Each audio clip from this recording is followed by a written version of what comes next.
मैं डॉक्टर सीमा सिन्हा, सहायक प्राध्यापक गणित, गवर्नमेंट महामाया कॉलेज रतनपुर। मैं आज इस वीडियो में एमएससी सेकेंड सेमेस्टर मैथमेटिक्स के कॉम्प्लेक्स एनालिसिस प्रश्न पत्र के एक टॉपिक 1/4 थ्योरम पर चर्चा करूंगी। तो सबसे पहले हम देख लेते हैं कि यूनिवलेंट फंक्शंस की परिभाषा क्या है, क्योंकि यह थ्योरम भी इसी से संबंधित है। A function fz is said to be univalent function in domain D if it is analytic in D and assume that no value more than once in D. Thus, for univalent function z1 is not equal to z2, then fz1 is not equal to fz2. कहने का मतलब ये है कि एक यूनिवलेंट function जो होता है ये 1-to-1 मैपिंग देता है, 1-to-1 and on to mapping देता है, और ये सिंगल वैल्यूड इन्वर्स रखता है एफडी पर। 1-1 ऑन टू मैपिंग एक इन्वर्स फंक्शन एग्जिस्ट करता है। अब हम देख लेते हैं class of capital F. Throughout this section D denote the unit disc in complex plane C defined by D is equal to Z mod Z less than 1। Suppose F is a complex function defined in D if z0 belongs to D and if F dash z0 is equal to fz minus fz0 upon z minus z0 limit z tends to z0 exist for every z0 belongs to D. We say that f is holomorphic और analytic इन D, क्योंकि हम जानते हैं कि कोई function यदि single valued है और उसके अलावा वह उस D के सारे बिंदुओं पर डिफरेंशियल कोफिशिएंट एग्जिस्ट करता है तो वह फंक्शन एनालिटिक होता है या होलोमॉर्फिक होता है। तो इस प्रकार के एनालिटिक फंक्शन के पूरे क्लास को हम एच डी से डिनोट करते हैं, और यदि यह फंक्शन जो कि 1-1 है डी में या कैपिटल एफ में हो जाता है, यदि यह एक पावर सीरीज रखता है F Z is equal to Z plus summation N from 2 to infinite A N Z to the power N, जहाँ जेड बिलोंग्स टू डी, तो यह क्लास ऑफ एफ में बिलोंग करता है। F is not closed under addition and multiplication, ये इसका हमें ध्यान रखना होगा। लेकिन इसके अलावा एफ जो क्लास ऑफ एफ में बिलोंग करता है, कुछ उसकी इंटरेस्टिंग प्रॉपर्टीज़ है, उसी के अंतर्गत 1/4 थ्योरम भी आता है। 1/4 थ्योरम से पहले हम देख लेते हैं वाइबरबेक कंजक्चर की परिभाषा। वाइबरबेक कंजक्चर कहता है कि if F belongs to capital F and F Z is equal to Z plus summation N from 2 to infinite A N Z to the power N. पहला कथन कहता है कि then A N is less than और equal to N for all N greater than 2, and B कहता है कि F D is the superset of W such that mod W is less then 1/4, अर्थात F D contains all W in an open sphere with centre 0 end of radius less than 1/4।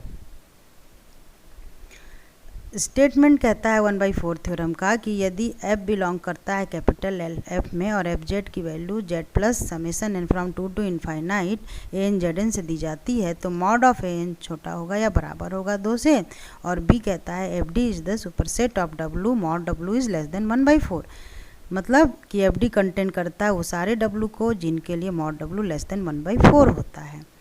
इसी second statement से इस theorem का नाम पड़ा है 1/4 theorem. अब हम आ जाते हैं इसके प्रूफ पर। हमने एक थ्योरम पहले पढ़ा है कि यदि f कैपिटल F में बिलोंग करता है तो एक फंक्शन g इस प्रकार से कैपिटल F में होगा कि g² बराबर एफ जेड स्क्वायर। हम कैपिटल G को 1/g के बराबर लेते हैं और तो कैपिटल G हो जाता है 1/√fz², और यहाँ पे हम रख देते हैं fz² की परिभाषा, क्योंकि f जो है वो कैपिटल F में बिलोंग करता है। तो ये हो जाती है √z² plus summation n from 2 to infinite A N Z to the power 2n। यहाँ से z कॉमन निकाला हमने तो ये अंडर के अंदर हो गया 1 plus summation n from 2 to infinite A N Z to the power 2n-2, और इसके पावर में -½ हो गया ऊपर गया। तो इसको हम लोगों ने बाइनोमियल थ्योरम से प्रसार कर लिया और फिर 1/z का अंदर में मल्टीप्लिकेशन कर दिया, तो ये मिला 1/z माइनस a2/z, और ये दे देता है 1/z plus summation n from 1 to infinite alpha n into Z N, जहाँ पर हमने अल्फ़ा n मान लिया है, पहला टर्म अगर लेंगे तो अल्फ़ा 1 मान लिया हमने -a2/2 को, अल्फ़ा 1 होगा यहाँ। अब हम आ जाते हैं mod of alpha 1 is equal to mod of -a2/2 हो गया, और हम mod of a2/2 is less than और इक्वल टू 1 है, क्योंकि हमने एक और थ्योरम पढ़ा है कि यदि f बिलोंग करता है hd-0 पर तो F Z is equal to 1/z plus alpha Z है यदि, तो मॉड अल्फ़ा जो होगा मॉड अल्फ़ा जो होगा वो लेस देन 1 होगा। तो यहाँ पर भी हमको लेस देन और इक्वल टू, यहाँ भी लेस देन छूटा, तो लेस देन और इक्वल टू 1 हो गया ये, विच इम्प्लाइज दैट कि mod of A2 is less than 2। ये प्रूव करता है हमारे ये पार्ट को। सपोज W बिलोंग, अब हम आ जाते हैं बी पार्ट पे। Suppose W does not belong to FD, define HZ is equal to FZ upon 1 minus FZ by W। Suppose W is not in, then define this such that H belongs to HD। Since F belongs to HD, then by construction of H shows that H is also in HD। इसके अलावा H11 भी होगा, ये check कर लेते हैं हम लोग कि HZ1 बराबर यदि HZ2 है तो हमें मिलता क्या है। HZ1 बराबर HZ2 है तो HZ की जो परिभाषा है उससे हम Z1 और Z2 रख देते हैं दोनों जगह। तो हमें तिर्यक गुणा वगैरह करने पर मिलता है FZ1 बराबर FZ2। चूँकि F पहले से कैपिटल F में है तो वो 1 1 है, इसलिए Z1 बराबर Z2 होगा, अतः H भी क्या होगा 1 1।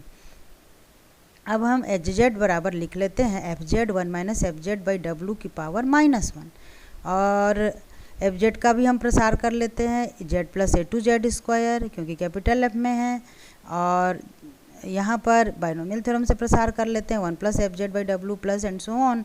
फिर मल्टीप्लाई कर दें इन दोनों का तो हमें मिलता है Z plus A2 plus 1 upon W Z square plus and so on. Then H dash Z एक बार डिफ्रेंशिएट करेंगे तो 1 plus 2 A2 plus 1 upon W Z हो गया है। अब यहाँ पर हम यदि H 0 रखते हैं तो हमें 0 मिलता है, और H डैश 0 रखते हैं तो हमें 1 मिलता है। तो ये बताता है कि H बिलोंग करता है राउंडेड कैपिटल F में, क्योंकि यहाँ पर H 0 0 है और H डैश 0 हमें 1 मिलता है।